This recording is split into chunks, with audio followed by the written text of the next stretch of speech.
Well, it's a little windy out here today. I hope you can hear me okay. We're going to be doing maintenance on our chestnut trees.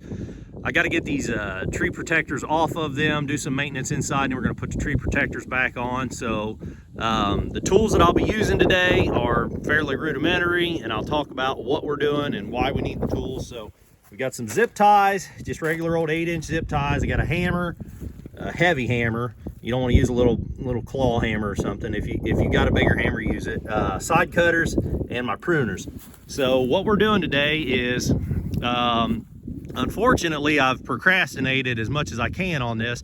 I should have been doing this back in January, but it's early March. I need to get in there, get out all the old leaves, trim up any branches that are starting, and I want to train that tree to not have any branches until it comes up above the tree protector, which is 5 feet, and then it can start branching. So I'm going to pull the tree tube off. We're going to clean out all those old leaves. I'll show you what it looks like to get this off. First of all, let me talk about how it's set and how we want to set it again. So you can see that the tree tube is down in the mulch. It's actually set in the dirt just a little bit, and I do that to keep mice and voles from getting in there. It's a perfect little habitat for a mouse to build a nest inside one of these tree protectors. So set them down in the dirt a little bit. You just kind of wiggle and push down on these tubes when you're putting them back in, and that keeps them from getting in there. They make a nest. They girdle your trees because they just chew that bark all winter. So sometimes it happens, but do what you can to help yourself. The other thing that setting these tree tube down in the dirt does is it makes a good seal for spraying. You can tell the ventilation doesn't start till you about 24 inches up off the ground, I think, is when the ventilation starts. So if you push that down in the dirt, you can spray Roundup or some other weed killer around them. And these things grow a lot better if you can keep the weed competition to a minimum. So it helps to be able to spray herbicide around. The tree is going to do a lot better for you. That's why I set the tubes down in the ground. Now to get these things off, they have a zip tie. This brand comes with a zip tie that you can pinch this little tab and slide it off. It's a neat idea, but they don't always work like they're supposed to. So we're probably going to end up cutting a lot of these off. So that's why I've got my side cutters over there. I'm going to cut the zip ties off of this thing.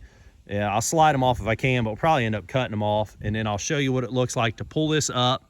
We're going to drive this stake down a little further. It should have been driven down below the edge of the tree protector.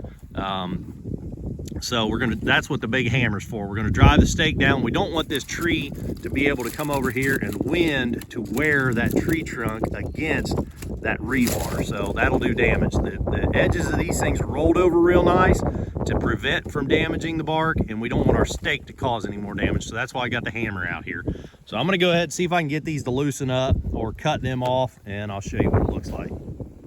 Okay, so I had to cut both of those zip ties off. They just wouldn't release on their own. Let me get my shadow off of there for you. And again, we want to trim these. We want to trim this up so that it doesn't grow wild, because if given the chance, now these are Dunstan, which are almost identical to Chinese. The genetics of Dunstan, they might as well just be Chinese, but you know, it's a sales gimmick. Those are Chinese down over the hill there. Those are mature trees. They've been here for, I don't know, 30 years. You can see how they grow. They come up about a foot out of the ground, and then they just start forking, and they make, major branches down real close to the ground. So those weren't trained. When those were planted by the previous homeowner, property owner, he just let them grow wild. And again, they come up about a foot, they start branching. Those are a bear to mow around, and especially when they've got the burrs on in late summer and early fall. The burrs are like evil. That's the best word I can describe a chestnut burr. They are evil, man. They will wear you out. They break off in your skin. They irritate. They hurt. So you really don't want to be mowing around those trees any more than you have to. And these are in my yard, which I'm sort of second guessing myself all the time about whether or not I want these in my yard. But I'm going to train them to where they don't have any branches until they get 5 feet off the ground. So we're going to clip off every branch from here down. And that way, as this tree grows, it will not branch until it's tall enough where I can get under it with a mower comfortably. And that's why we're going to be trimming all the branches. You don't have to trim the branches, but we're going to, just for that simple fact. So when you pull this up, try not to get all your mulch to fall down in the hole. Use your foot or a shovel or something to sort of move the mulch away from the tube, because we want to set it back down in that you know, nestle it back down in the dirt and mulch again.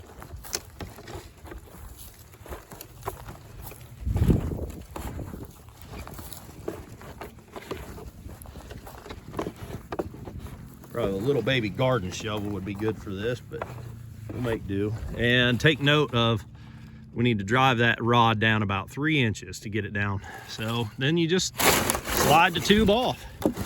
You can see the amount of debris in there.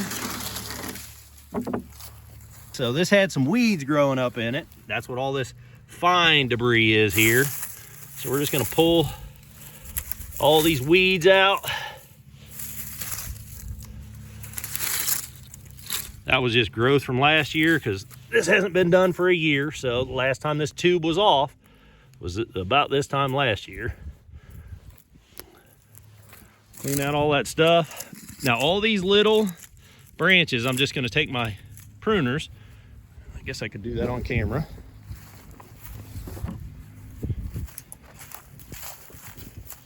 Take my little pruners. You wanna leave, and now I'm no arborist professional here or whatever. Don't do it flush with the trunk. You want to leave just a little stub on there, and that's the healthiest way to prune. So you can see where I've trimmed that off. Either that was from last year's trimming, or that could have been when it was at the nursery still, before I bought it. And this is a continual thing. Again, you know, they had this branch here. Well, that branch tried to throw 2 little side things, so this is something you need to do every year, at least for a few years. I'm gonna go ahead and snip all these off.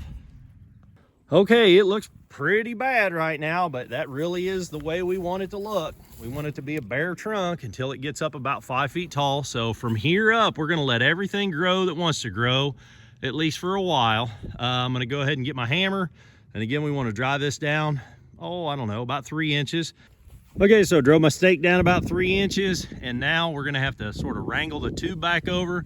Essentially, this is gonna be a two-handed project, but you're gonna sort of squeeze the limbs together, slide the tube on, of course from top, and just squeeze the limbs together as you go.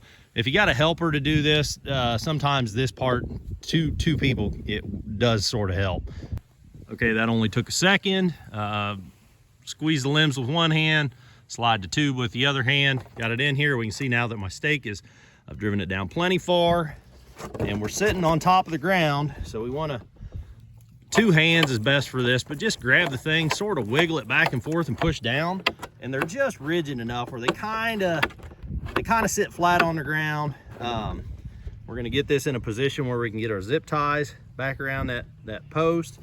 So I'm just wiggling it, sort of nestling it down there. That's pretty good. I'm gonna go ahead and get my zip ties on here, and then we'll kick a little bit of dirt mulch back around it, and we're gonna call that good. All right, got my zip ties on there, got them trimmed to length. They look really good on there, not super duper tight, but good and snug.